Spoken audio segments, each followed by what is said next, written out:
Welcome to the Red Controller Gaming channel, and it is your host. Today I'm going to try to get the best 5 matches I could possibly get with the USS Iowa here for Tier 9. Um, didn't really know what to expect. I tried my best to play for the team and be for the team. Um, and what you're just gonna have to stick around and find out how they went. 5 episodes long, not very long, but 20 minutes or so on a standard match. So, I hope you enjoy. Before we get into it, I'm going to go ahead and give you the rundown on how I have my Iowa set up for my captain skills. Relatively conservative, not what you would find on the skill tree. I guess the 3 best skills I have here would be Adrenaline Rush, Gun Feeder, and then AA Gunner. That's what seems to help me out the most here. And I have the pyrotechnician skill set up, but I just had a skill point to waste, and I had no idea what to waste it on. For the equipment, I have the B hole set up, and I'm grinding my way to the Montana. As you can see, I'm about almost halfway there. Didn't upgrade the fire control system, and I didn't upgrade the propulsion, not yet. But I went with the main armament mod 1, damage control system mod 1, artillery plotting room mod 1, damage control system mod 2, concealment system mod 1, and the artillery plotting room mod 2. All of this is to help out the Iowa and give it the best advantage it possibly can. And then when you tack that on with the permanent camouflage that I spent some nice doubloons on, it's a pretty formidable ship. I'm not gonna lie. It took me a while to understand how to play it, but now that I know how to play it, it's coming together quite nicely. So there it is. That's the setup that I have on my USS Iowa, and I hope you enjoy the content to come. All right, here we go. First match out of the 5 that I played. So here we have a tier 9, I believe. Um, and I am starting off in the middle of the map. We're going to go ahead and try to play this as strategically as I could. I do believe what I wanted to do was I wanted to get the best coverage on A. So we're going to look over to our eastern side here. We have the Roma and the Izumo, escorted by the Buffalo and the Sassy Ho. The Sassy Ho is going ahead and getting a head start for A cap. Going to try to get us the spots that we need. Followed by our Mahan and the York coming in. If we look over to the right, at C cap, we have the Missouri, the King George, the Miyoko, the Drake, and we have an Asasiho B. That Asasiho is trying to spot whatever's capping C, and we have a destroyer right at B. And there, Colorado popped up, 28k away. I'm not going to take the shot on that, it's a little bit too far. Still just trying to see how this game is panning out for the first half of it.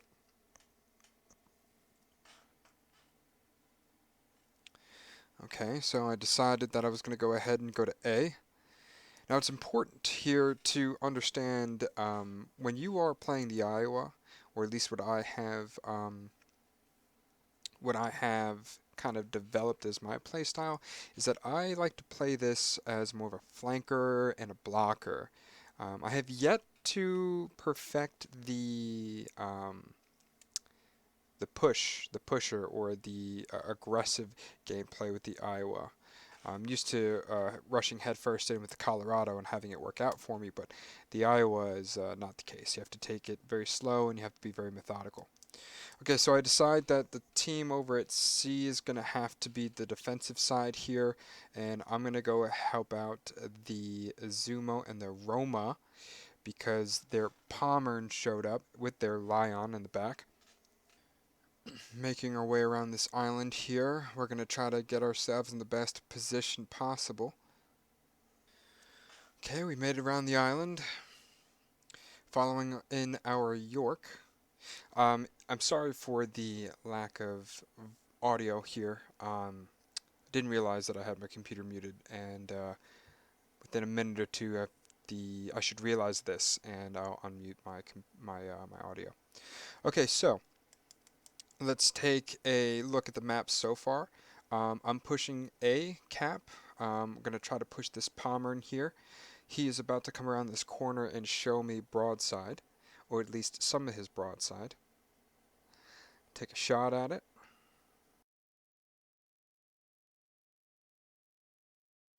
12k damage, not bad. Took a big chunk off of him. He's going to go ahead and get ate up by that crossfire that our teammates have set up. As you can see, that single Palmer and pushed up so much that he actually forced our Zumo to retreat and our Roma to push back. So it was a good decision to come over here to reinforce our team. So the lion's overhead. He's right up against. Oh, there's the audio. So he's right up against the edge of the map there. We're not going to pay him too much mind. But that Akatsuki, I pointed out to our Sassyho to see if he can go and find him. And then I notice off to the right that we have a Georgia that is trying to make his way in between B cap and A. And it looks like he's trying to head on into our Missouri at B. I noticed this, called him out, and hopefully that Missouri can take care of him. It looks like the George is trying to go back into the island for cover, but he's going to be sadly mistaken. Okay, so now we're going to redirect our attention to the Lion. Looks like he has a triple fire set. Just nipped at him just a little bit. Want to point out to my teammates to focus fire on him. He's the only last battleship on this side of the map that we need to take out. All stations reporting the position of a strategic target. The Akatsuki pops up, and the Assassio spots him. I'm going to slow down, and I think I take a pop shot at him. Roger. Yep, I go ahead and I'm going to line up a shot on him and try to scare him off.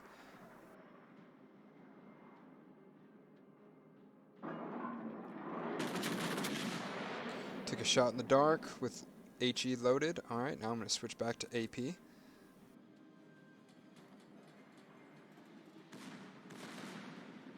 My secondaries are starting to go off on the Lion, but I think that York is about to get him. Yup, the York got him with the flooding. Hit him with a couple of torpedoes early on. Cool, so we're going to then refocus our attention to this Akatsuki, so this way he can stop spotting us for the other enemy team. If you take a look at A, you can see that our whole eastern side of the map fell. Our Missouri pulled back, the Assassio pulled back, and that Drake is just on that island, posted up, just to end up as a blocking, and he ends up getting taken out anyway. And our Assassio just got taken out by their Georgia. So we have a majority of the enemy team's BBs and cruisers still left at C-cap. So we're going to go push over there and provide some support. And we catch this Georgia out in the middle. He gives me broadside, but I think I lead him a little too high. He turns in, and I only get 2,700 damage out of that. Not bad, but we're going to keep pushing. I don't want to push out too far into the middle because I'm concerned about that Akatsuki. I'm waiting for the Assassio or the York to take him out before I go ahead and support the Missouri.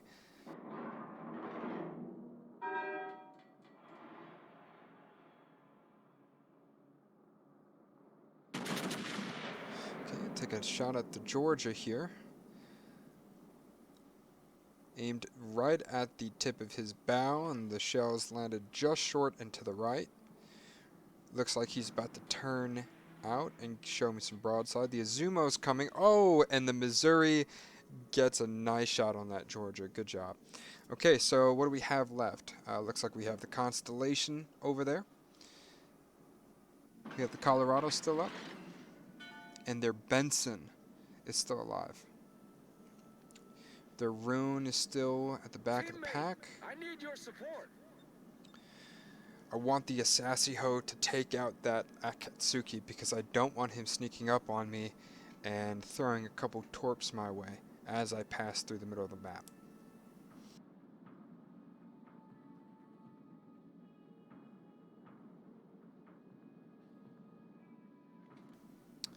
The Akatsuki is spotted once again by the Assassio, and I point that out to my teammates. Gotta go ahead and get focus fire on that guy to get him out of the match as soon as possible. Nice HE shot by the Izumo. And the Assassio takes him out. Good job. Alright. So, with that threat taken care of, we can all three of the battleships that remain on our team can safely move across the middle of the map without being spotted for the enemy team. And the only destroyer we have to worry about left is the Benson, but I believe the Assassio is going to be able to take care of him. So what you're going to see here is the Izumo, myself, and the Roma. We're going to split up between the three of us in front of these two islands to try to get a line of fire set on anybody that crosses through the E line to go over to A from B. Nothing spotted yet. The Assassio is still working his way up north around the 5 line. Izumo, Roma, myself, we're getting ourselves into position. I realize that I'm a little too close to the Izumo. I'm not going to be able to provide him any type of support. And I believe he says he's spotted. Yes, so that means that the Benson is close by.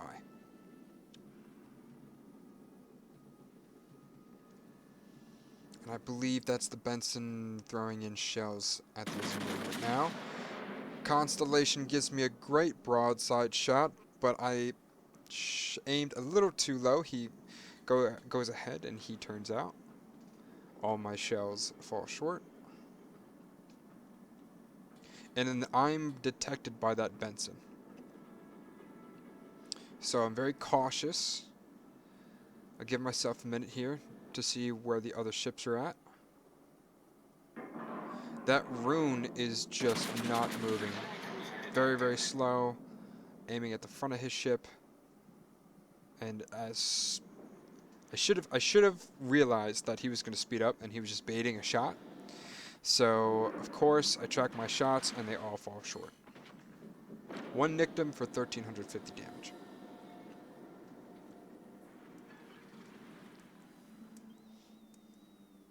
Now, it's also very important while I am reading the enemy team and trying to figure out what my next best target's going to be, I'm also paying attention to my team. Okay, I notice that the Roma down to my south is flanking on my right. Okay, so when this Colorado pops up, I'm going to take a couple pop shots at him, and I'm going to wait for that Roma to set up. And once he sets up to get good line of sight on that Colorado, I'm going to break off. Because if you look up to the north, the Rune, the Constellation, and the Surrey, they're setting themselves up to flank up north down into ACAP. I don't realize this yet because I'm busy with the Colorado, so I'm waiting on the Roma to get in position before I break off the Colorado.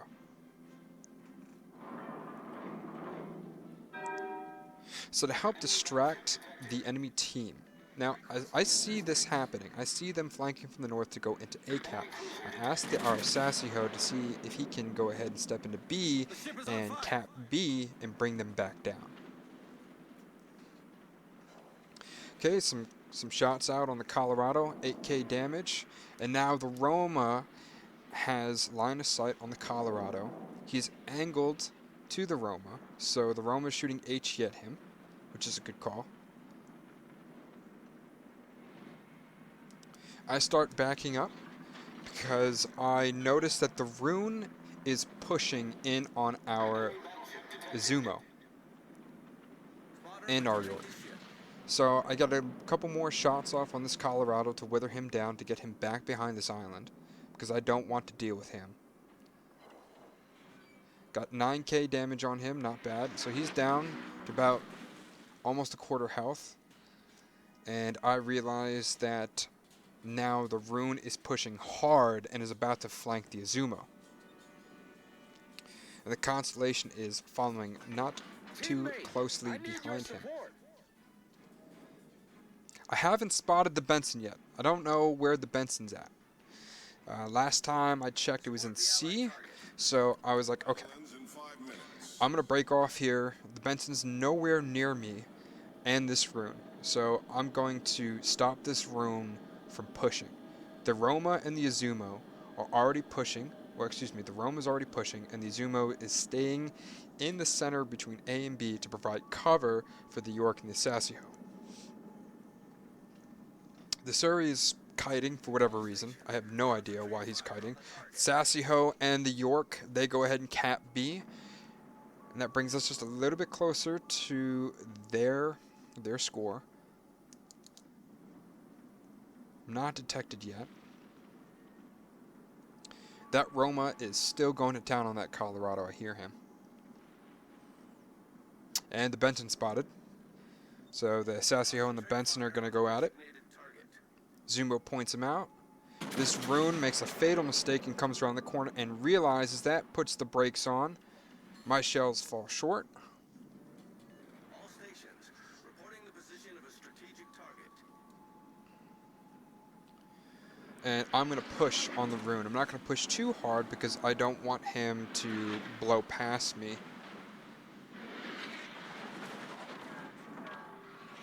So Rune realizes his mistake.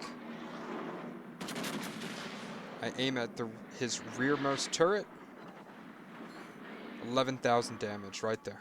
No Citadel. I wish I would have gotten the Citadel. Maybe if I aimed a little bit lower it would have happened. But I check my flank on the Colorado to make sure that the Colorado isn't going to get a broadside on me. He's still relatively busy. And he's not very concerned with me at the moment. But I'm glad I slowed down because if you, as you saw earlier, the Rune set out 3 of his torps my way. The Izumo gets the Constellation, and now that the Izumo took out the Constellation, I'm going to push on the Rune. Teammate, I need your support. So I'm going to ask him to help me out with the Rune, and what he should do is he should come around and flank that Rune. I noticed that the Colorado came out behind his island. He's about to show full broadside, which is going to be a fatal mistake for him. The Roma comes in with a nice blap. Colorado gives me full broadside, and I take advantage of it. Colorado's out, and the Rune, instead of going all the way around the island like he should have, he turned around, and that would have given him a better chance. But the Izumo's watching what's going on, and the Izumo gets the Rune full broadside, helping me out. I stay stationary because I don't know if that Rune sent off torps. I'm giving it just a couple seconds in full throttle, but I'm watching. I'm watching for those torps. Thank you. And the series is going to go ahead. He's going to kite away. We have a minute 40 left in the match. There's the Rune's torps. I was waiting for him. I take 2 torps. That's okay. I knew. I was expecting them. I was expecting them that he got them off before he died. But great match overall. A minute 20 on the clock. What looked like to be a complete wash turned into a late game save. And it's important to pay attention to what the enemy team is doing and what your team is doing, where your team needs help.